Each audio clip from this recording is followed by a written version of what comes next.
Welcome. Hey, this is Saturday Morning Sages. We got our other panelists here, which is my friends. So we got Jason, we got Myron, we got me. So how's it going, fellas? It's going all right. It's the holiday season. It's Christmas. I mean, I love this time of year. I miss it. I miss it as a child though, because we would have the rest of the month off. But as an adult, you still find ways to enjoy yourself in the season. Speaking of that, I think today tonight, whenever you're listening to this, I thought that we would talk about our favorite holiday, Christmas, whatever, movies, things like that. You know, um, and just what you guys think are like must see things. And it's open, uh, anime, whatever. So that's kind of the theme, the subject of today. This will go out before Christmas. So, for those who are kind of wondering when this will be published, but hey, because we live stream this, but we don't publish it right away.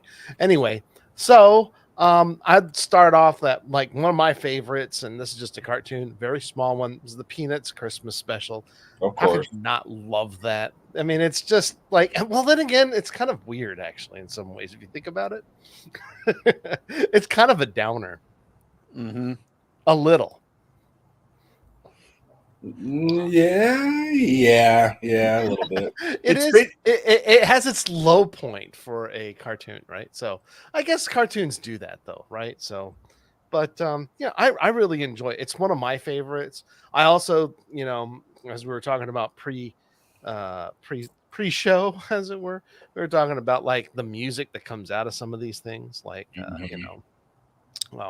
in this case, you've got Christmas time is here and things like that, and like that's like now in the it's just now in the normal Christmas music what you would hear. It's like Mariah Carey, right? Like everyone listens to Mariah Carey at Christmas now. I do. Some of us listen to Mariah Carey like 365. So hey, but still, that's kind of that kind of a thing. And there was what was the one? Was it? Is the Frosty the Snowman? There's another like that's the all the Rankin Bass stuff was also some of my favorite stuff. But I just throw those out there, Rankin Bass, and we can talk about those titles individually. But what do you guys like to watch, or what do you think is a Christmas animation movie, whatever? What do you got on your list? So, Byron, I'm Well, gonna start with you. well, I think to kind of touch on what you were talking about with the Peanuts Christmas special.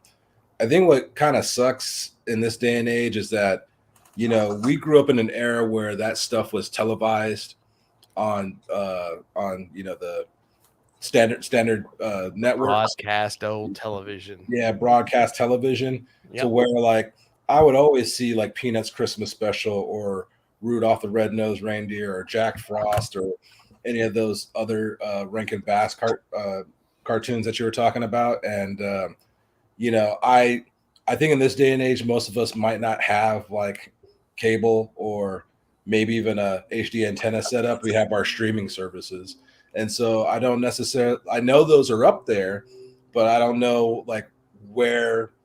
With all the streaming services that we subscribe to, I can't tell you where like, oh yeah, you can hop on Amazon and there's Rudolph's Shiny New Year or whatever. But we grew up in an era where like I mentioned earlier, like we had the last 2 weeks off of the month, and we're able to kind of sit and enjoy and watch those cartoons and really soak in the season. But these are the favorites that we tend to collect or have in our collection, so we can always kind of go back and watch. But one of my favorites that I is a must watch for me, and I constantly see it like on streaming services during this season, is National Lampoon's Christmas Vacation. I Uh, just watched that last week. yeah, see, there you go. So it's like I own it. I own it on DVD. I know it's up on. I believe it's up on HBO Max right now, and probably other streaming services. So for me, that just kind of like exhumed the holiday season with your family, where you had a father who wanted to just have the perfect Christmas for his family. Have the beautiful decked out tree. Get the kids the presents that they want, and then just have all the in-laws over playing nice and having a good time, just enjoying each other's company, and sharing the Christmas spirit. Yet, with some of the dysfunctional family members like cousin Eddie and what was his name? Their uncle. There was aunt. Oh yeah, the aunt and uncle, like the played by the uncle was played by William Hickey, who was like a professional old guy at that point in his career. Yeah, it's like, are we there yet, Clark? Like now, I can't remember her name. Like now or not. Yeah, it's like, and like, oh, she wrapped her cat again. Yeah. I mean that is just so hilarious to me, man. And of course, Randy Quaid was just it. This is his best version of Eddie to me. Just showing up in his RV, and before he went actually crazy. Before he went, yeah, God bless him. Just having Uncle Eddie just show up and park the RV in front of the house and just spend Christmas with the Griswolds, and empty his shitters and their sewage, and just a fun movie and funny movie, and it gave us the introductions to future stars, Jonathan not Johnny Galecki. Thank you, Johnny Galecki, and Juliette Lewis. Thank you, Juliette Lewis, who were the Rusty and Audrey. Now Audrey. I'm looking at the IMDb page, so I got your back here. Thank you, I appreciate that, because now I'm drawing a blank. But yeah, the Rusty and Audrey of this piece, and it also gave us an introduction. At least I didn't know who she was at that time, Julia Louis-Dreyfus, until I became a Seinfeld fan. And so this was like a must-watch movie for me. And granted, I haven't hopped on it yet, but seeing how Christmas is a week away, it's on my list. It's on my list, along with some other favorites I'll mention later on, that I need to start hitting up this week. All right. What about you, Jason? Is there anything you like to watch? Okay, I don't know. It's like sometimes my parents and I will just my parents will pick a proper Christmas like movie to watch or so, for the season. But one thing that when you told me about the subject for this episode, and I thought, oh well, Christmas specials. Oh, you know what I hadn't seen in years, and I just sat down to rewatch today, a Muppet Family Christmas. This was like a 1 hour special. It basically, and when it says Muppet, I mean, it brings together everyone, because it brings together everyone from the Muppet Show, everyone from Sesame Street, and everyone from Fraggle Rock as well. Because the story is that Kermit, Fozzie, Gonzo, and the rest of the Muppet Show crew, they're heading to Fozzie's mother's place for Christmas, because that's what she does. Because she fears that she's going to be spending Christmas alone, and he wants to surprise her. Well, turns out that Fozzie's mom decided to take off for sunny Malibu in California to catch some rays this season. And she's hired Doc and Scooter from Fraggle Rock to what was the name of the dog from Fraggle Rock? Oh, I don't remember. The shaggy dog. I forgot. You're not talking about Rolf, are you? From I'm talking about the Doc from Fraggle Rock. The human had a dog who was always trying to investigate who knew about the Fraggles and couldn't. I know. Okay, yeah, I don't remember his name, but I know who you're talking about. Okay, yeah. Well, Doc and his dog, they're going to house sit for her, and just as they get there, and just as Fozzie's mom is about to leave, Kermit and everyone else show up, and they just start making themselves at home. I mean, then the Swedish chef shows up, Rolf shows up, starts a conversation with Doc's dog, and then while this is going on, Miss Piggy has a last minute photo shoot, so she's got to find her own way out here as well. And also while they're getting everything set up, I mean, there's all sorts of fun chaos going around. Everyone's Dr. Teeth and the band start building out Jingle Bell Rock. There's plenty of carols throughout this, and then the Sesame Street crew shows up. like with their own set of carols, and it's just like a big joyous like thing. And then like Kermit and Robin find a Fraggle hole in the bottom of like in the cellar of the house. But the best thing about it, that I think that the one that always stuck in my mind for years after having watched this on TV, is that they also they have a, of course this is Christmas, so they've got to have a turkey to eat. Well, the turkey shows up, and while Gonzo tries to warn him away because we've invited you to dinner, and this is going to be a bad scene for you. So, and after the Swedish chef gets his hands on him, the turkey's able to talk his way out of it because he says, "No, you don't want me." It's like you want something much bigger. You want that, and he opens the door, and Big Bird's right in the room saying hi to everyone, and Swedish chef is like, "Turkey, turkey, gerbil, gerbil." So basically, you got one scene of Swedish chef trying to season and knock out Big Bird as he tries to turn him into dinner, but who is eventually Big Bird, not understanding the gravity of the situation he's in, basically offers the Swedish chef a gift of chocolate covered bird seed, because he felt that so bad that because the Swedish chef isn't in Sweden right now, he must be so sad that he's away from his family and all. And then the Swedish chef decides no, he's not going to eat it. He's not going to cook Big Bird. He's just going to make a meal of shredded wheat and cranberries, which Big Bird says my favorite. So now I gotta ask, what time frame did this come out? According to IMDb, this was in 1987. Wow, I don't remember seeing that. Yeah, it's like I'm surprised. It seems to be like a minor, like a really like obscure part of like Muppet lore, because not only is it's not on any streaming service. I rewatched this on YouTube, which apparently there are several different versions you can watch on there. And fortunately, there's some without commercials. Even though like the version I watched, I don't know where they got this from, but there's like they're off talking about what's going to come next on it, and next on later that night. And one of them was talking about a Nightline special where it's just like a very serious medical emergency. It's like do you keep your child on life support so you can harvest their organs? And I'm like, what? At the end of a Muppet special? This is what you guys got? Wow. Yeah. I gotta check that out. I don't ever recall seeing that, because when I think Muppets in the holiday season, I always think of Muppet Christmas Carol. Yeah, but this one is like a great. It's a great little special. It brings together like everyone from like that Jim Henson helped create and bring to life. And Henson even has a cameo at the end as someone who's helping the dog clean up all the plates in the house. Do they even have like some of the human characters? No, all it is just Doc from Fraggle Rock, and then just like Henson cameoing at the end. Okay, because after you mentioned Sesame Street, I had to get a quick shout out to Bob McGrath. We lost Bob this month, so God bless his soul, and thank you so much for inspiring our childhood, sir. Yep. Mm-hmm. Well, that's a really interesting choice, Jason. So yeah, I gotta check that out. Yeah, it's just something that's stuck in my head for years, and like not a lot of people seem to know about it. So hopefully, if you guys watch it, let me know what you think. Yeah. Now there's always I've got two things that I'm going to mention.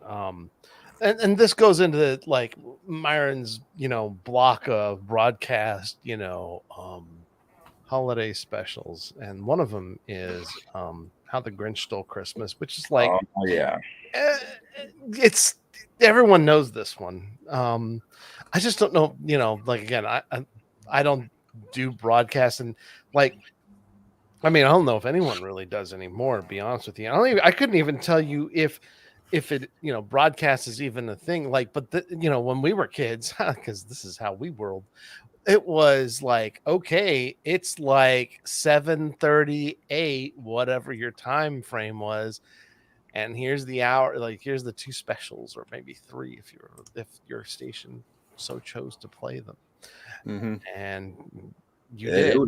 It was an event, because you knew ahead of time, like, oh yeah, How a Grinch Stole Christmas, Thursday at 7:30, or Peanuts Christmas special, Saturday at 8, and it was like a family thing, and you made an event of it, and you sat down with your favorite Christmas snacks or cookies, like whatever, and just enjoyed it and it helped, at least from a child's perspective, like it helped build up that anticipation for Christmas. You know what I'm saying? Yeah, it was Oh, appointment viewing for the time. say that again. Appointment viewing. Oh yeah, can you imagine that. You know, yeah, and it's just of course, I always liked Rudolph the Red-Nosed Reindeer. Mm-hmm. What was that? See, and was it that one? Was it Rudolph? And this is where I get it confused. Is that the one where they had the narrator who was like the snowman guy? Yes, Yeah. that was the And first Rudolph the Red-Nosed Reindeer. okay. All right. So, and then there's that other one, right? And I don't even know which one it was. It's another Rankin Bass cartoon, but the song sticks in my head. Which one? Silver Silver and and gold. Like, yes. I don't know what that is, but like, is that from the Little Drummer Boy or something, or what? No, that was Is it also from Rudolph? that was from Yeah. yeah, that was from Rudolph. Wow. Because it was what was his name? The Yukon miner who was like, Always trying to go after silver and gold, and then he Yeah. decides like silver in the end, and he gets Yep. and he just drops that big old chunk on the abominable snowman's head. Yep. So that song is from Rudolph the Red-Nosed Reindeer. I believe that Burl Ives, who was the voice of the snowman / singer. I believe Yes, you're right. it Yeah. was. He also sung a Holly Jolly Christmas, which is another one that's like, I don't even like people probably listen to that song and may not understand it comes from Rudolph the Red-Nosed Reindeer, which like flips the script for me. Wow, really? That's where we get that song from? Yes, it is. Wow. It was created for it. Well, let's just face it. Rudolph the Red-Nosed Reindeer was actually created by Montgomery Ward as a promotion thing. So hooray. And please explain what Montgomery Ward was. Oh, sorry. So Montgomery Ward was a department store, much like Macy's, but not quite as fancy. Right. That's how I would describe it in a nutshell. But as part of it, they created Rudolph the Red-Nosed Reindeer. Gene Autry made the song originally. But it was originally kind of this is when companies were probably, they were commercial, but they just, it was like they came up with this thing. Like, if you listen to Rudolph the Red-Nosed Reindeer, you really don't sit there and think like, I got to go and shop at Montgomery Ward's and buy, a bunch of, stuffed Rudolph dolls or something like that. It was just something that they did for the season. Mm-hmm. Yep. Because I remember they had those Rudolph the Red-Nosed Reindeer plushies that season. And I was like, oh, dude, I want one so bad. Yeah. Oh, so looking up Burl Ives, Ives is often associated. This is Wikipedia. Well, Ives is often associated with the Christmas season. He did voiceover work as Sam the Snowman. He's the narrator of the classic 1964 Christmas television special Rudolph the Red-Nosed Reindeer. He also worked on the soundtrack, including the songs "Holly Jolly Christmas" and "Rudolph the Red-Nosed Reindeer," both of which continue to chart annually on the Billboard holiday charts into the 2020s. Yep. And there's some reach there. That's some reach. Yeah. Just crazy stuff. And to me, that was one of the, because I mean those Rankin Bass specials, like there were a lot of them, and I think I remember you telling me there was a DVD with like 30 something. Different. Yeah, they had a whole collection of them available on Amazon. But there was like a core that I loved, and the core was like Santa Claus is coming to town, Rudolph the Red-Nosed Reindeer, Jack Frost, and Frosty the Snowman. Yeah, so there is a complete Rankin Bass Christmas collection, and it has so I'm kind of, and it's 18 movies stretching from 1964, which is that Rudolph the Red-Nosed Reindeer, all the way to 1985, where there was a Life and Adventures of Santa Claus. So Yeah. So in the line, I'll just read them off of the back of the packaging picture here because I don't own this thing. Cricket on the Hearth, which I've never heard of. The Little Drummer Boy, which I have. Mhm. Frosty the Snowman. Mhm. Santa Claus is coming to town. Yep. Was the Night Before Christmas. Don't remember. The Year Without a Santa Claus. The First Christmas. Frosty's Winter Wonderland. Rudolph's Shiny New Year. Little Drummer Boy Book 2. Okay. Nestor, the long-eared Christmas donkey. Wow. And that's Nestor with an O. Yeah, there's a distinction there, people. The Stingiest Man in Town. We're already in 1978 with that one. Rudolph and Frosty's Christmas in July. I remember that. Jack Frost, 1979. Mhm. Pinocchio's Christmas, The Leprechaun's Christmas Gold, and The Life and Adventures of Santa Claus, which I previously mentioned. So Wow. that's a lot. And I remember I was listening to one of Kevin Smith's podcasts, and he was mentioning like how these are a part of his childhood too. Like and I'd say the top ones I know: Rudolph the Red-Nosed Reindeer, Little Drummer Boy, Frosty the Snowman, Santa Claus is Coming to Town, the Jack Frost. I remember that one, but the rest of them I don't have a lot of context on. I don't think I've seen most of these. But those are the ones I remember the most, like I just mentioned. But that's 18 of them. It's a lot. Okay, I overshot it, but yeah, it was a lot of them. Yeah, but that's tons. Well, and see, that's just Rankin Bass, right? Yeah. There's some other ones that are out there too, but I'm not really like. This is the one I'm most So you got that one. You have How the Grinch Stole Christmas, and then of course the Peanuts one, which is basically Charlie Brown Christmas. So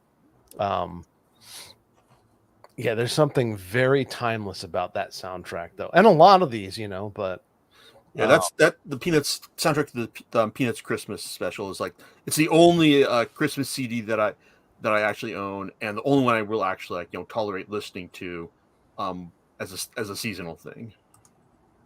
Yep. That I can agree with. I mean, I can like it. It has. I don't know how to describe it. Is it the "Oh Christmas Tree" rendition that's on there?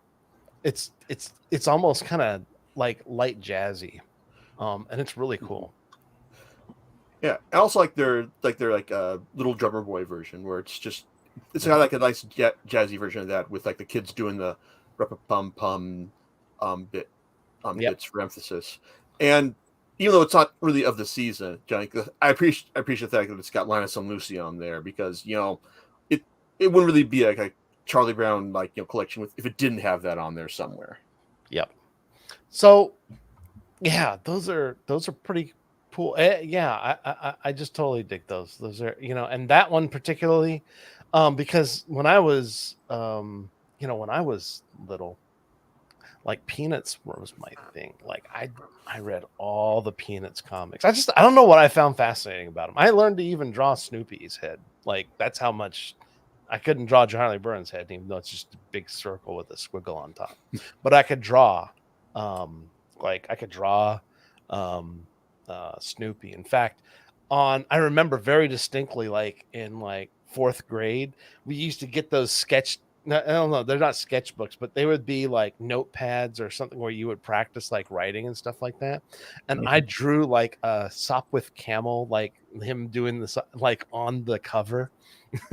That's basically which is like Snoopy sitting on top of his doghouse wearing like the flight gear and stuff. Oh yeah, when he was the Baron. Yeah, so you actually see a little bit of this stuff like in the previous special, which is not it's the Halloween one. It's a Great Pumpkin, Charlie Brown. They actually do a little bit of that in there, but yeah, I actually that's how much I just love drawing that. So I was like, oh, that's cool. Yeah, there's something cool about that. Yeah, those are always timeless classics. How about movies like Elf? Do you think that's a? Do you think that is a classic? Do you have to watch that one? Yeah, Home it, Alone. I I consider that a modern classic. Mhm. You know, you see it on TV a lot, and I know like that was like something my sister kind of grew up with too. So that's one of her favorites, and I love it a lot too. I mean, even the intro of the movie harkens back to Rankin Bass with the claymation little characters, you know, and the little claymation character saying bye to Buddy when he left the North Pole. So you know, I do consider that a modern day classic. Do I watch that every year? Um, Not necessarily. Like if it's on, like I'll watch it. But another must for me is like Bill Murray's Scrooged. Like when it comes to Christmas season, you know, Christmas Carol is something you have to watch. I know my mom, she likes the 1930s version with Alistair Sim, and we'll watch that all the time as a family. But when it comes to Scrooge or a Christmas Carol like stories, Bill Murray's Scrooged is the one I always like gravitate towards. I know what you mean, and but as far as like the version of Scrooge that kind of sticks with me, like from my childhood, is the Disney Christmas Carol version. Disney Christmas Carol version. I Yeah, was with thinking Uncle of that. with Yeah, I Uncle like that one. Scrooge as Scrooge. Yes, yeah, the cartoon one. Yeah, that Yeah. one's a great one. Yeah, Yeah, I mean, like they just did a fantastic job just mapping all the Disney characters over.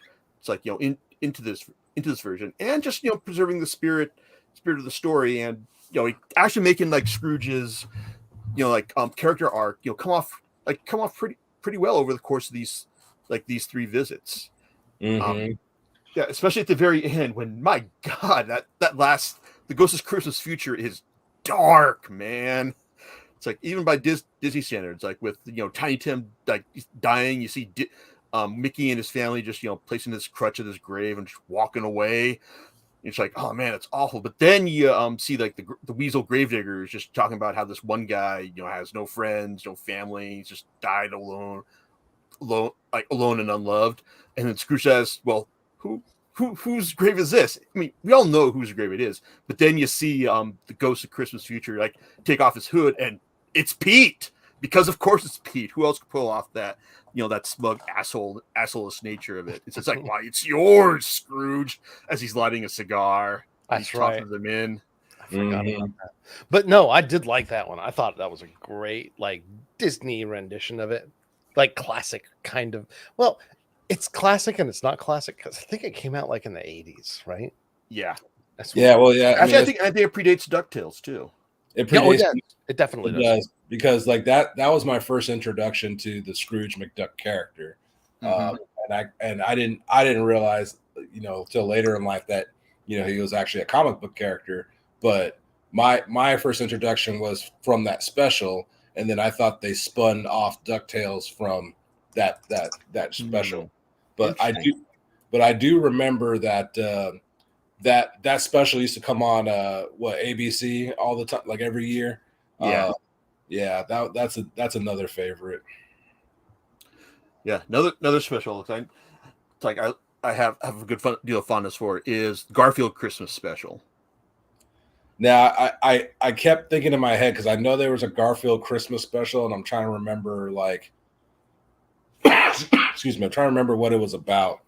Did that Basically, oh yeah, did that basically what happens is like Garfield, like it starts off with Garfield having a dream, like having he's like the best Christmas ever. Like John's like giving him like allowing him to eat his way of like eat all the lasagnas he wants on the way to the Christmas tree, and then it's like he's unwrapping all these gifts that are just like all about him.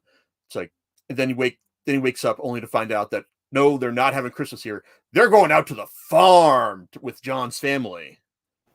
that's right. That's where we meet because I didn't know John had a brother.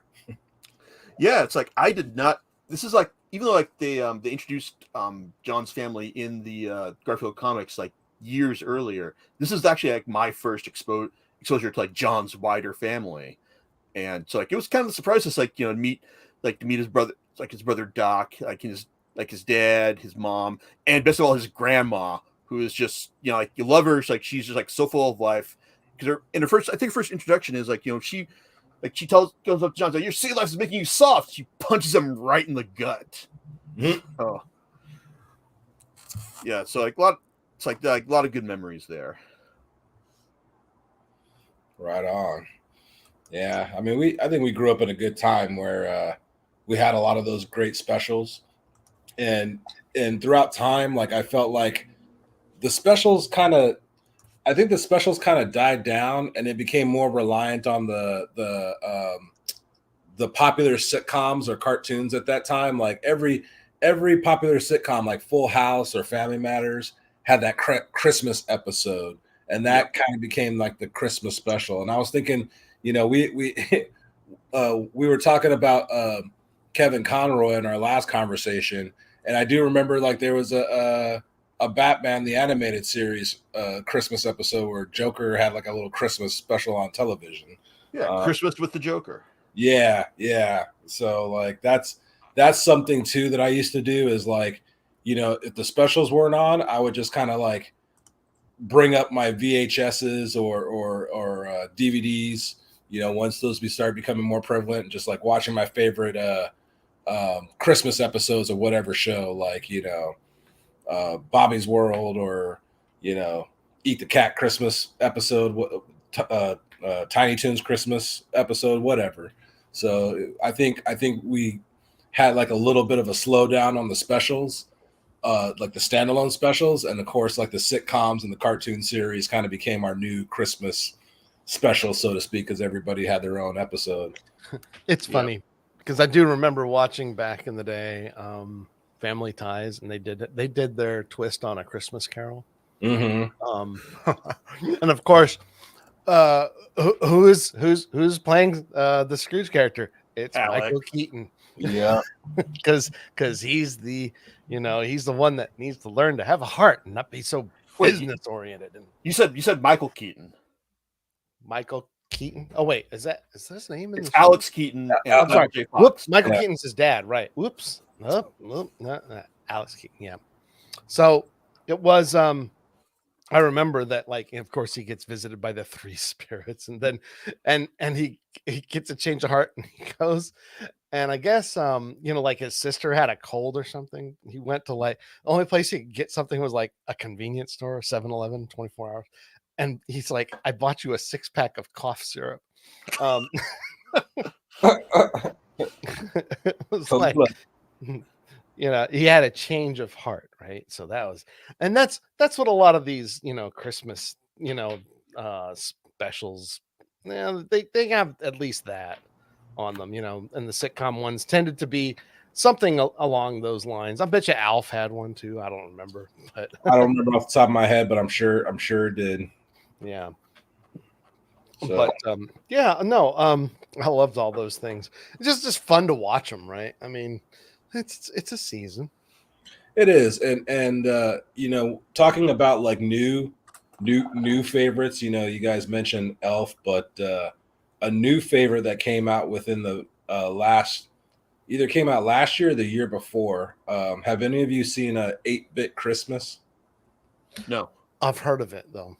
So 8-Bit Christmas is a movie starring Neil Patrick Harris and a bunch of kid stars that I don't know of, but it's very reminiscent to my time of when the Nintendo came out and how everybody wanted that for Christmas. So he's a father.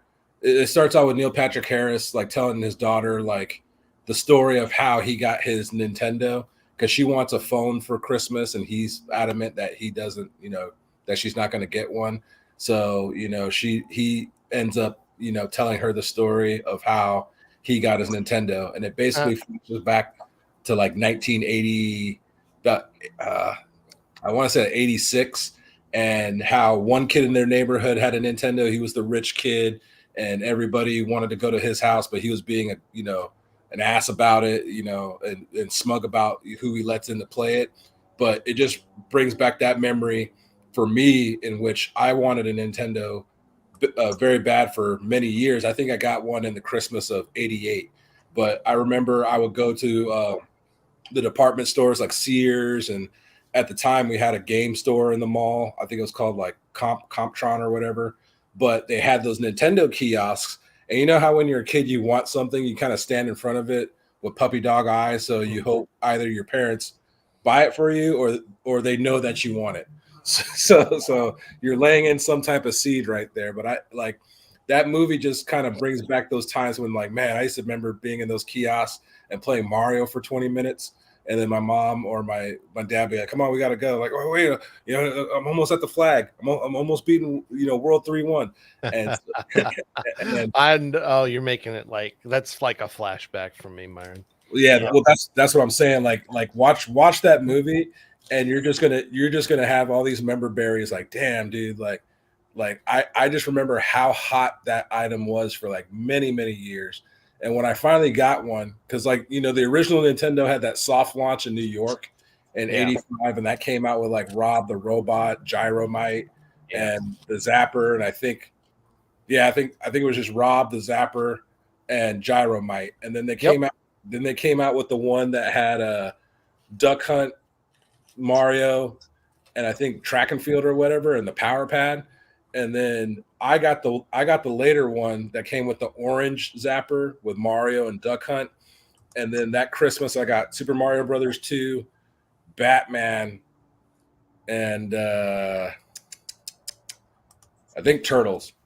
And so I got the main console and 3 games, and that was like the shape of the box. And when you see the shape of the box wrapped in paper, you're like, oh Lord, please let this be it. And when you find out it's it, you're just like, the look on kids' faces. So when you see those YouTube videos when kids screaming at getting a PlayStation or N64 or whatever, like, it's a generational thing. And that movie kind of harkens to it. So I highly recommend it. Like, it is a fun, reminiscing movie. Yeah, I'm looking it up. I looked it up on Amazon.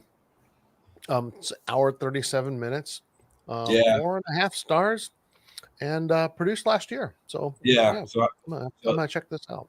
Yeah, so that's been my yearly watch because it premiered on HBO Max, and then I bought it to have in my collection. I watched it last weekend, so that's been one of my yearly watches lately. Seems cool. Is this based off? Okay, so further search shows. I guess it was based off of a book. It's based off of a book. Yeah. Interesting. That was published in 2013. So cool. Oh, interesting. Oh, this might be a new classic. I don't know. I mean, it looks pretty cool.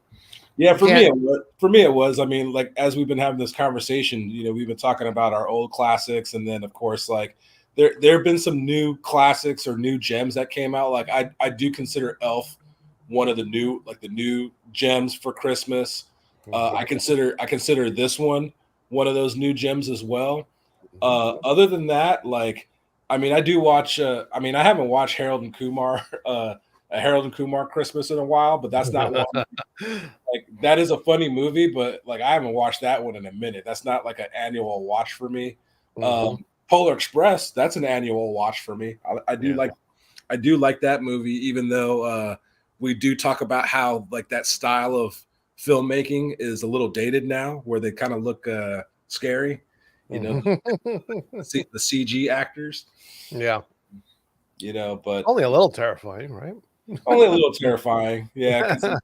I went back and watched Jim Carrey's A Christmas Carol on Disney Plus, and I'm like, oh man, like, Gary Oldman's Bob Cratchit's weirding me out right now. Wow, yeah. Gary Oldman is Bob Cratchit, huh? Yeah, watch it. Like, it just, it's Gary Oldman, but it just looks weird. Like, his head is big. Like, it's just out of place. I'm gonna tell you guys something. Everybody watches It's a Wonderful Life, right? Like, it's also, I know it's a classic. I've never watched it. I've never seen it. But I'm sure you've seen someone, like, take that story and they made their own, like, take on it. So even if when you do finally watch it, you'll probably, like, understand, like, okay, this is where, like, I know where this is going because I've seen so many stories that are based off of it. Yep. Yeah, it's been done, like, a lot. And I don't watch A Nightmare Before Christmas. It's not a Christmas movie to me. I watch it out there. I don't think it is. I just don't think it's a Christmas movie. I watch it more during the Halloween season than I do Christmas. Yep. or kind of in between. Like, okay, I can watch it after Halloween or during Thanksgiving, but it's not like on my Christmas roster, so to speak. Okay, Yeah, but what about exactly. Die Hard? Die Hard, I watch that like anytime, but ever since the debate came up about like, yeah, it's a Christmas movie, like the past couple of years, I have started watching it around this time, but I don't know, like it's a movie you can watch during Christmas. I don't know if I actually consider it a Christmas movie, but it kind of is if that makes any sense. Um, I me think it's personally, like it gets like its rep. Everyone brings up like it's a good anti-Christmas movie in the sense that anyone who's like sick of all the stuff we've been talking about. Well, here's the movie you put on to cope with that. yeah, Yeah. yeah. Did you guys talk about A Christmas Story? You guys actually? I don't Uh, remember. No, we haven't talked about that, but it's like it's. I guess it's kind of like omnipresent in the sense that everyone knows about, has talked about it, and is aware of it. So it's kind of like what else? What else is there to say about it? Really? I never really cared for that movie. It's sad to say. I know it's a classic, but it's just like, yeah. And they just came out with the part two. Haven't watched it. Hmm. Yeah, I mean, I think it's. I think it's fine, but I can't say that's something that I, I didn't grow up. I didn't grow up with it, so it didn't make that have that impression on me like the way all this other stuff I've talked about has. Exactly. Like it's something I never really grew up with, even though like it came on TV all the time. Like it wasn't my era, so to speak. Um, one movie I do watch during Christmas, which I watched last week, was Gremlins, the first Gremlin. You know, I've always wanted a Mogwai for Christmas. Yeah.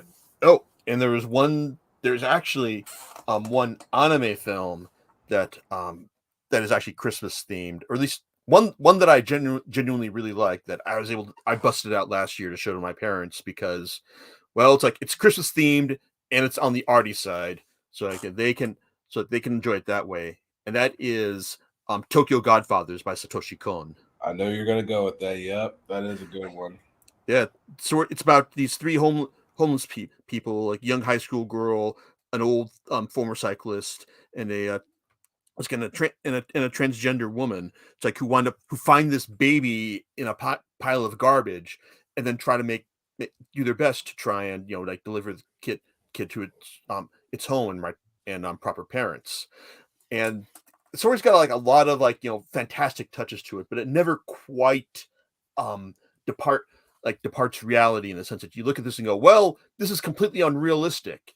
Like I can't, so like my suspension of disbelief is shattered. But a lot of the stuff that happens to them, like rescuing a yakuza who's been crushed by his car as it rolls as after it rolled down a snowy hill, getting involved in a shootout at the wedding he invites them to. Um, it's like then like having to barrel through Tokyo after in order to get the baby back from its not quite rightful parent. Like I said, it's a lot of really out there stuff, but it never quite like I said, but it all remains still barely within the realm of believability, and it also does a good job like bringing its characters to life, making their struggles interesting, and just being like a good tribute to like the hopes and dreams of the season. Yeah, that's a really good choice, and I'm glad you reminded me of that because it's been a bit. And you're right; it actually, yeah, it's one of my favorites. I'd forgotten that it's actually set in the season. So Yeah, it's like in fact, like I think there are like on anime Christmas specials and occasional Christmas episode, but it's not. I can't say like Christmas is like a huge like thing like thing in anime in general. So yeah, well, uh, there are. I mean, usually they're like it's the setting, right? I mean, so if it's the setting, then it's just, oh, it's the time of Christmas. Something's happening during the Christmas season. There are a few. Ken Akamatsu actually did one called Itsudate Mai Santo. I'm familiar with the name and not much else. Yeah, I actually have it, and I haven't seen it in forever. So he's of course the it's the Love Hina series, which is basically was a harem anime. Let's Mm-hmm. put it that way. So yeah, and I haven't seen that one in a while. It's in my archives over here. I might have to pull it out just to see. Um, um, yeah, and going on the whole anime like bit, there was actually in Read or Die Television. There was actually there's an episode that is focused around Christmas. So which is like, and it's more like, oh, there's a party that's happening on Christmas, and Nene is like, who has a party on Christmas? Like, who has a gab? Like, who has something like that? Like it's for writers and all this other stuff, and so it's like all these authors are going to be there. It's like, who does this? Essentially is what she asks, and it's like, yeah, who does this? But the three sisters talk about how they met on Christmas or how they yeah, how they met on Christmas. We'll put it that way. Yeah. So anyway, yeah. Again, it's like circumstantial in a lot of ways in anime stories, unless it's specifically focusing on Christmas, which I'm kind of hard pressed to kind of say. Well, that one is the example. The title I just talked to you about is about Christmas. So Yeah, I'd forgotten about that one too. yeah. And it's like one of the few ones I can say is about Christmas, So, but yeah, I always thought Christmas is, it's kind of like, it's just like one of those adopted holidays that the Japanese probably just find to be quaint. And they just, they like everything else about, it. I don't even know how to describe their point of view on it, but it's fine. Because Kentucky Fried Chicken, it's a lot of profit, evidently. Have you ever seen the Japanese rolls of like the commercials? You can find them online. I've heard about this. That ordering KFC in Japan is like on Christmas Eve is like a huge tradition, right? Yeah, and if you watch some of these ads, it's not other places have also picked up on it that serve fried chicken on Christmas. Like that's like a thing. Which I love fried chicken, but I'm hard pressed to associate fried chicken with Christmas. I mean, Right. that's a Japanese thing, right? So I'm Yep. like, okay, cool. If I ever go to Japan and I get invited to someone's house, I expect to eat fried chicken for Christmas. So speaking of Christmas and food, that's another thing that we don't necessarily see as much anymore. Remember back in the 80s, like McDonald's, for instance, during the Christmas season, they'd always have like Christmas themed Happy Meals or toys or prizes to give away. Like I remember these Muppet Baby um, plushies that you can get at McDonald's, and they were like Christmas themed, and they had Fozzie, Kermit, Piggy, and I think Gonzo. Um, there were like 4 plushies that you could buy, and of course, like they had their Christmas themed Happy Meals, kind of correlating with that. And it's around those seasons as well where it's like I want to hit up McDonald's the most so I can collect all that stuff, whether it's like the collectible Christmas glass or the collectible plushie, whatever the case, whatever they were selling. yeah, like that's just like yeah. Don't forget, like if you're gonna talk about things like that, like Coca-Cola and Santa Claus, like they just made that as those commercials too. Pulled Oh those yeah.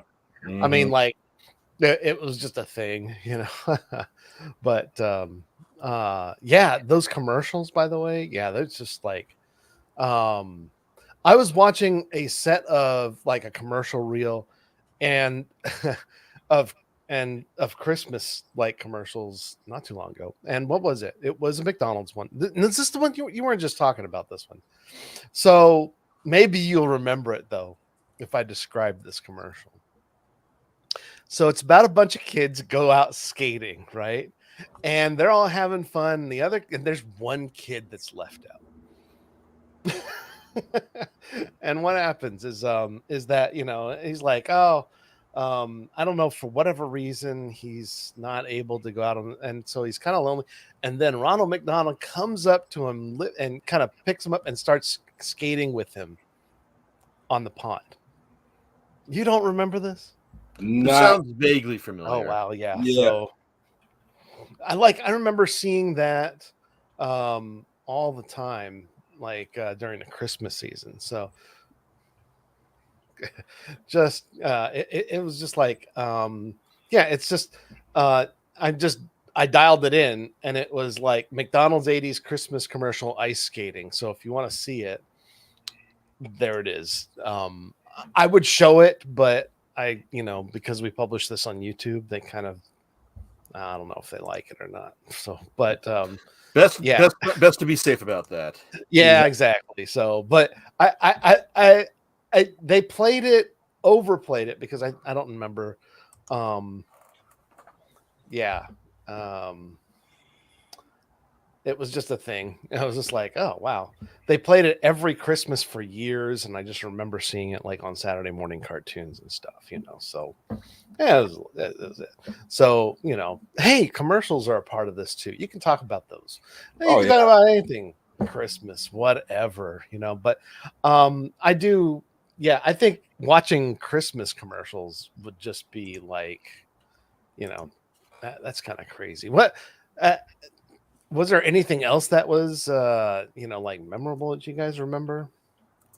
I mean, movie wise, obviously the Home Alone duology. Um, Yes. yeah, That's right. Only 2 movies. yes, Anything else after that didn't happen. thank you. That's my mentality. Like, there's only 2 Home Alone movies. That I need to hop on this week. Those are Christmas classics that I tend to gravitate towards. And another movie, kind of like to Jason's point with Die Hard, that you would argue is a Christmas movie or not, is A Long Kiss Goodnight with Gina Davis and Sam Jackson. I watched that during the holiday seasons a lot Oh. too. It's like that's another movie that I think has its reputation has like grown since its theatrical release, which apparently came and went without a lot of appreciation. But apparently, it's like it's a lot better than its initial reception would have you think. At least that's the impression I've been getting from everyone else and from you, Okay. Myron. Oh man, I saw that movie in the theater and I loved that from the get go. That was like, when I first owned a DVD player, that is like one of the first DVDs I owned, and I still have that DVD. Love that movie. Yeah, I But believe that. Let's see, it's Rennie Harlan directing and Shane Black wrote the script too, right? mm-hmm. Yep. So I'm So gonna throw out something that maybe you guys don't pick up on or watch, but the new iterations of Doctor Who, from Christopher Eccleston on, so 2005 onward, they've always had a Christmas special, always, mm-hmm. Ah, and always, yeah, not a holiday special. They call it a Christmas special, and there's some really good ones, and they're one-off stories. David Tennant did a couple of them, and I remember, we went over to Sebastian's house. And that was the first one I ever saw. I'm like, oh, okay, this is the one with David. It's just wild. It's just really crazy, but it's a lot of fun to watch. So, and even into the Matt Smith era, some of those are good as well. Uh, in fact, I think, yeah, like one of the last Matt Smith ones was actually it was a Christmas one. Usually it's also, it's mid-season or it signifies like the end of one Doctor and the beginning of another Doctor sometimes. So like when David Tennant left, I don't remember like before he quote unquote regenerated, right? They got a new actor in there. That was set like I believe during the Christmas season. So it's kind of an interesting tradition that they have with that show. But I've always enjoyed. I watch those with my kids, and that's more of a like a recent like thing, right? 2005 and onward. But not Christopher Eccleston. I don't think he had one. No, he didn't have one. But it's interesting as one-off stories. They had some really good one-off stories that were set in the Christmas season, and I loved it. Good stuff. Highly recommend it. And I'll be watching more of those here probably after I take some time off here, and because it's Christmas. Yo, That's Yep. fun.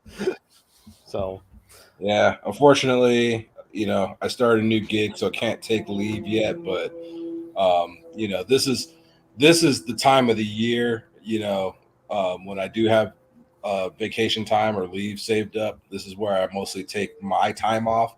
Like, ideally, I would love to take like the last 2 weeks of December off, just because, yeah, I want to enjoy. I kind of want to fully enjoy that Christmas season. Spend time with family and friends, watch the movies and shows that I love to do, and play video games. Video to me, um, video games is something that I've kind of associated with Christmas, because that is the toys, quote unquote toys, that I would get growing mhm, up. And I think a lot of us uh, you know, who've had that opportunity have done the same thing. And I found myself the past couple years buying these Hallmark Christmas ornaments, video game themes. So I got a Hallmark NES and SNES, mhm. and then Hallmark Sonic and Tails, and then this year I bought Raccoon Mario. And I started doing that tradition and hanging them up on my tree, just because it's like, yeah, during the Christmas season, that's when you know I got those biggest smiles on my faces, when it's like, oh man, I want Mario 3 for Christmas. And my dad got me Mario 3, or or I got a Super Nintendo for Christmas back in what, 92, 93. Uh, Mhm. it's one of those things where growing up, like, yeah, that's where I had time to, like, I would get those consoles or get those games, and that's where I had like the most time to play, was probably during Thanksgiving break and Christmas. And so yeah, I enjoyed that time. And then of course, when I was a little kid back in the 80s, like early 80s, like it was all about the toys, like the Transformers, um what else? Turtles. Once Turtles became big, like I got a lot of Turtles figures for Christmas, and it was just something about being a kid and not being able to sleep that night, because you're so excited. You want to Mhm. wake up. Like, I would get like 2 hours of sleep, but still have enough energy the next day to just play with my toys all damn day. And when you mentioned earlier about commercials, like the things that come to mind too were like Toys R Us commercials and KB commercials. And you see, like, oh, this is on sale, or oh, KB has the turtle blimp, or oh, Toys R Us has the turtle van. And you scream, Mom, this is what I want for Christmas. And then you start making your little Christmas list, and reading it to Santa or your parents. Just in hopes that you get something off that list. Mhm. Oh, you've been talking about like the NES and I remember like the new box smell. Mm-hmm. I got when you opened up that or Game Boy and then like other things was like I always like and I don't know, maybe I'm just a junkie for like, cast plastic, but I would like after that Nintendo, the NES experience and like unboxing Rob the Robot, which went the way of the dinosaur in my opinion, but Mm-hmm. still playable character in Smash Brothers, but still, it was like that smell. Like I always like opened up. I still do it to this day. I did Yeah. it to my Nintendo Switch. I opened it up and I smell the box. Is that addiction or what? Okay, so um, No, I know exactly what you mean. That fresh hardware smell, and when you yeah, crack open that seal and peel out the box contents with all the pieces, and you have that fresh smell, like and no fingerprints, and it's just super clean. It's like, man, I can't wait to configure this and start cracking away. so there is one movie that you guys really haven't talked about that I think is extremely relevant. Um, and that's the Star Wars Holiday Special. Yeah, And now that we've talked about it, we can move on. that's that's not So, I that's think not that the that's not very first and Myron, you don't remember it, maybe Jason you do, I don't remember if you were you there at my very first Christmas party? We I don't, played man, it's like I must have either tuned that out, because the only time I remember watching it was when David showed it at one of his gatherings, but it was the Rift Tracks version of it, yeah, where just that's yeah, yeah, it's like go for it. it's like the only way to watch that is with like a protective layer of irony, like covering it. Oh, so um, oh, what's her name was there? Uh, I'm forgetting her name. Anyway, she, it's like Sebastian's friend. It was, and we start. She's like, "Yeah, let's watch it." And I got about like about halfway through, and I'm like, "You want to stop it?" She's like, "We gotta watch it to the end." Oh my gosh, I was about ready to rip my eyeballs out. It's not that good. It's not. People like it. That's fine. What is there to like about this show? B. Arthur. It B. Arthur. Yeah, yeah. Um, it's just not great. Um, I so I wasn't will agree with that as long as it gets us through this discussion that much faster. I was yeah, I wasn't there at your first party, but I remember you telling me stories about it because I haven't really watched it till I met you guys, and I think like you showed me or you gave me a copy one time. It's like you gotta watch it on your own because I can't get through this, and you showed me you showed me some clips, and then I remember watching it, and I'm like, dude, this is hello, yeah, hello. Hello, I'm Oh, here. I we mean, lost Myron for a sec. Are you there, Myron? oh, I'm here. Oh, okay.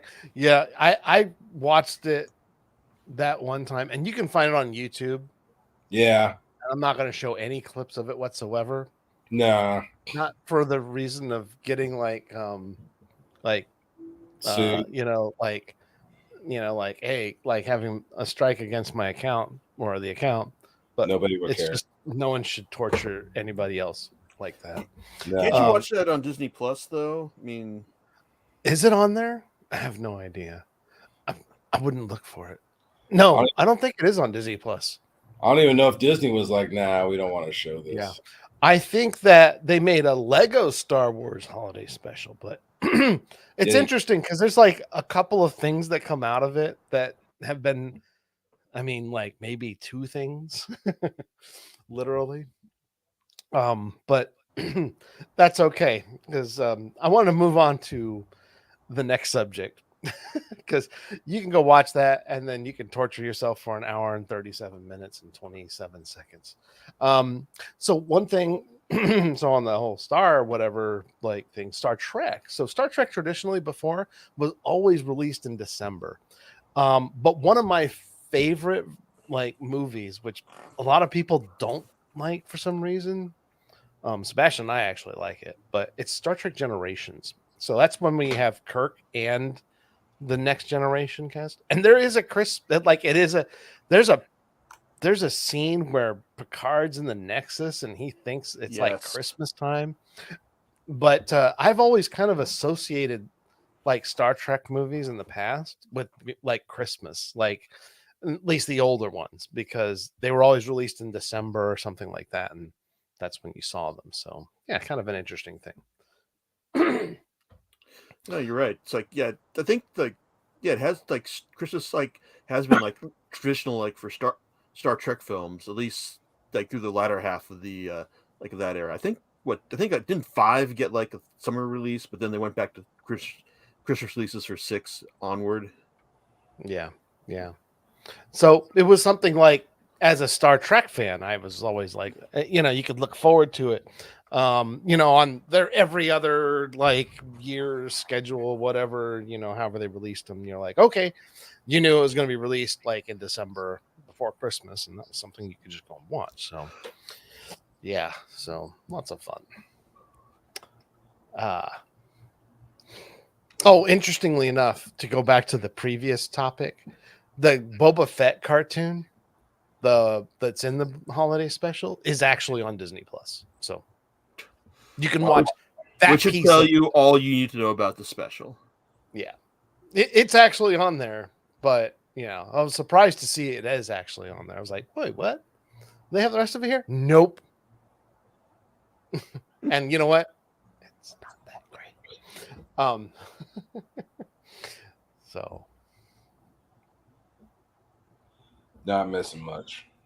Nope, not missing much. So, what else do you associate with Christmas? Is there anything else that was released? Now I don't really know actually. So, what was your favorite things to get at Christmas?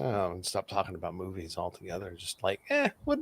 I mean, well, you just talked a little bit about them, Myron. You're like video games, stuff like that.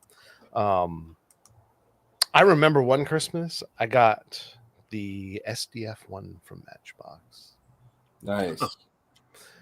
And I was like, oh, I can't believe this. This is like, I wish I still had it, to be honest with you. Because it's not from Matchbox. It was just licensed by them. It was made by Bandai. So I think David has one of those, if I'm not mistaken. I think I've seen it in his collection. So it's a nice piece, actually. Be deeply But surprised if he didn't have one in there. yeah, exactly. So, yeah. So yeah, yeah. I'm totally going to be. I've barely had enough time to like crack into like the new Pokemon game, but when I take all the time off here, I'll just be playing that. Um, so yeah. Yeah, I think going back to Christmas gifts, like I still have one of my favorite Christmas gifts that my dad got me or Santa was a Mhm. six shot, and Ah, I still have that figure. That's my oldest Transformer. wow. Yeah. That's awesome. Yeah. That's a I've I'd never owned it, the original version of it, but that's pretty cool that you still have one that like the original version. Does he still have the rub sign on him? Yeah, still has the rub sign. Yeah, still has the rub sign. He's in great condition. I think his guns are a little yellowed a bit, but for the most part, like I've had that figure like all my life, and he's always been my favorite Decepticon. So that's why I have many different iterations of him and from different other makers, but he's always been my favorite Decepticon. But I've had that and I still have my turtle van. My mom got me one Christmas. I still have that and the original box, which is damaged to high hell, but it's still taped up and packageable. So I still have that with most of its pieces. Mhm. Those are the two oldest artifacts that I still have from my Christmas past. Not that I didn't necessarily have the heart to get rid of them, but it's just something that I've always kept, and it just always reminds me like, hey,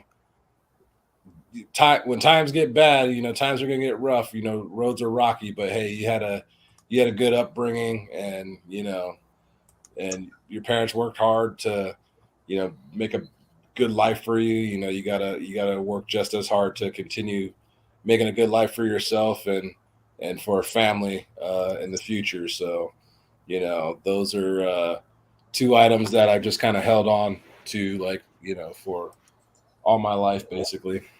Yeah. Um Boy, and it's like you're lucky that I think my parents wound up they're donating most of my collection that I owned as a kid just out. And I was like, sad.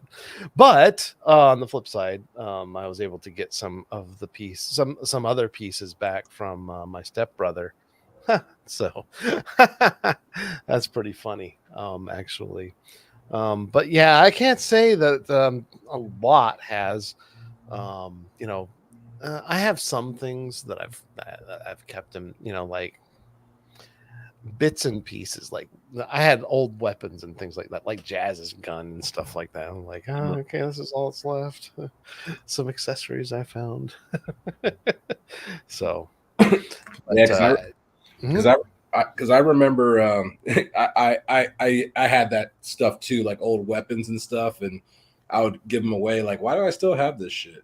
Yeah, Because like there were times where, like, especially when we moved around a lot and didn't want to take a lot of stuff with us, it's like, yeah, there were some old figures, Transformers or Turtles or whatever that I donated, and there are times like, damn, I should have kept that.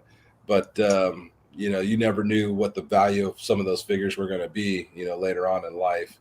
But I think I was fortunate enough to where, like, my dad would not necessarily get the hookup, but when he traveled a lot, he might go to Korea or somewhere and might find some of those figures at a cheaper price.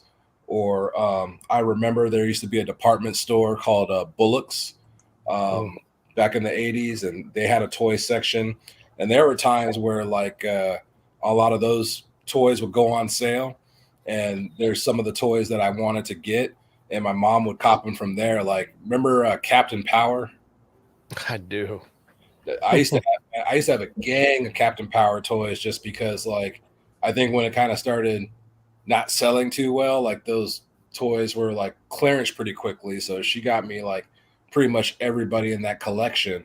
And then I had like Captain Power ship that interacted with the television set. That was actually pretty cool. I remember getting that one Christmas. Yeah. Yeah. That's yeah, yeah, that's some cool stuff. Jason, do you still have any of your stuff that you have? Old Christmas gifts like that old? Uh, no, I think most of that stuff has been shit. It's like either like lost to time. It's like or the garbage or the backyard. But Mm.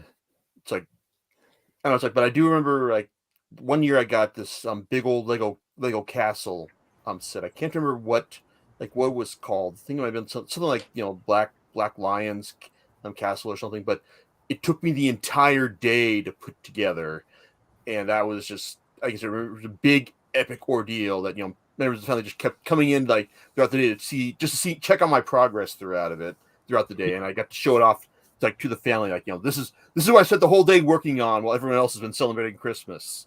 So yeah, so that was fun. And then there was like one year when I was still I was like one point I was determined to get a like save it for myself to get a Super Nintendo, but I was still like okay, I'm still planning on getting like asking for Nintendo games for Christmas.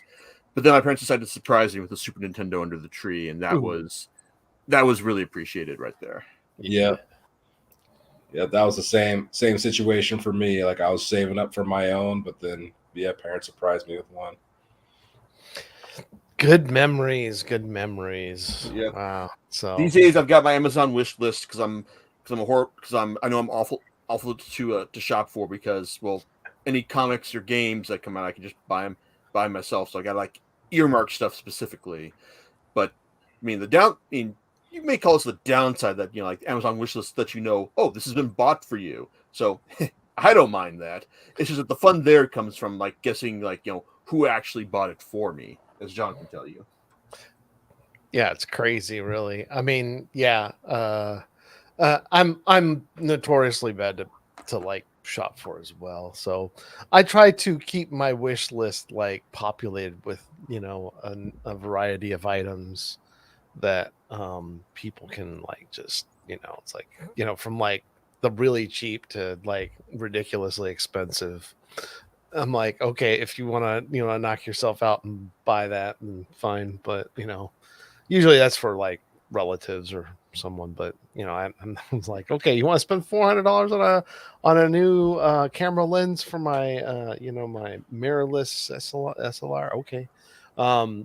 But also for the kids, because it's like hey, here's something cheap you can buy your old dad, and you'll have to break your budget on. So I try to be conscious of that kind of stuff, and I just stay away from that stuff. But yeah, generally speaking, it's like, um, you know, if you want to buy me like a transformer that's like a main line and part of Hasbro, there's a really good chance I've already done it. I've already bought it.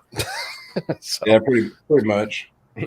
so yeah, and so it's like, and I've gotten questions like, "Oh, do you have this?" Yeah, I got that. Usually is the answer. So, uh, although there are like figures, I will say, that it's like, okay, I'm not really gonna go and cut for that. But if you decide to buy it for me, I will take it graciously, right? So like they made that Jurassic Park set. And I'm like, okay, I don't care for that, like to try to buy that set. But if you want to buy that set for me, I'll accept it graciously. You know what I'm talking about, Myron? The one that's on your wish list. Yeah. Yeah, I was curious why that was there. Because I don't want to buy it. that's the reason why it's there. And I think if I understand this correctly on my wish list, like when I look at it, well, at least that particular thing, I see that it's actually like been discounted because I guess a lot of other people don't want to buy it either. Mm-hmm. And I'm like, oh, that kind of tells me something. Yeah, it used to be like $100, and it's dropped like to like $50 or something like that, on the average of $50. I'm like, okay. So, um, yeah, but yeah, the Pat Labor set that you got me, that was really awesome. So very cool, and I appreciate that. But yeah, just looking at it, I'm like, I have things like some things to complete my Card Captor Sakura collection, and then on Blu-ray. And for some reason, Code Geass is on my list. La Lucha the Rebellion. And no one listening to this, please, you don't have to buy it from me. But yeah, so and it's on Blu-ray because I have the DVDs. See, that's the thing. Like, if you want to go and buy that for me on, anybody that's out there, like, that's on my list or has access to my list, they want to buy it, and that's great. But I don't need it because the DVDs are fine. Right. I think there are some series that you love that you want to have in the best format possible, I guess you could say. Because I mean, even for me, there were certain DVDs that I had that, like, once a Blu-ray version came out or a 4K version came out, and you see the comparison, that's like, yeah, maybe to the naked eye, might not tell the difference that much, but I mean, it's so, like, when you have a 4K TV and a player that can take advantage of showing how much better that can look, it's like, yeah, I kind of want to upgrade this. So, there are some anime or movies that I've recently upgraded to, because I wanted to watch it in the best format possible, because those are movies I probably pop in and watch like pretty regularly. But I mean, if you have something like, yeah, I have like Clifford, with Martin Short on DVD, and I know that came out on Blu-ray. I don't need to rebuy that. That was made in '93. Looks good on DVD, So yeah. All right. Well, you know what? I think we've pretty much exhausted the topic down to the wire. So yeah. Cool, everyone. It's the holiday season. Have some eggnog. I have plenty. Whatever libation of choice, or maybe you don't drink at all. But yeah, have a good one, everyone. We'll catch you next year, because I think this will be it for the sages, and we'll go off the air for a bit, and then we'll come back next year, and then we'll talk about, like, who knows, hangovers from New Year's Eve or something like that. There you go. Mm-hmm. All right, everyone. We'll catch you next time. Yes, Merry Christmas, Happy Hanukkah, Happy Kwanzaa, and Happy New Year, everybody. Yep. Happy holidays, everyone. Yep, all the above. See ya.